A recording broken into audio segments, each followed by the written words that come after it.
কুরআন হাদিসে যত আমলের কথা বলা হয়েছে তার মধ্যে সবচেয়ে বেশি ফজিলতপূর্ণ, লাভজনক কিন্তু সহজ 6টি জিকিরের কথাই ঘুরে ফিরে এসেছে। প্রথমটা হলো রাসূলুল্লাহ সাল্লাল্লাহু আলাইহি সাল্লামের উপর বেশি বেশি দরুদ পাঠ করা। সুবহানাল্লাহ। তাহলে আজ থেকে আমাদের ঘরের জিকির শুরুই হবে দরুদ দিয়ে। দ্বিতীয়টা বেশি বেশি ইস্তেগফার করা। আস্তাগফিরুল্লাহ শুধু গুনাহ মাফি না, রিজিকের দরজাও খুলে দেয়। ইস্তেগফারই তো আল্লাহর দিকে ফিরে যাওয়ার সবচেয়ে সুন্দর রাস্তা। তৃতীয় জিকির ইয়াজাল জালালি ওয়াল ইকরাম, এটি বেশি বেশি পড়া। মনে হয় এই জিকিরটা পড়লে মনটাই শান্ত হয়ে যায়। চতুর্থটা লা হাওলা ওয়ালা কুওয়াতা ইল্লা বিল্লাহ, সব শক্তি যে আল্লাহর কাছ থেকেই আসে, জিকিরটা মনে করিয়ে দেয়। পঞ্চম জিকির লা ইলাহা ইল্লা আনতা সুবহানাকা ইন্নী কুনতু মিনাজ জালিমিন। কষ্টে পড়ে এই দোয়া পড়লে আল্লাহ পথ খুলে দেন।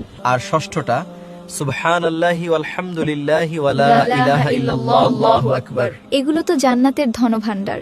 ইনশাআল্লাহ আমাদের সংসারটা হবে জিকিরে ভরা আর আল্লাহর রহমতে ভরা। আমিন।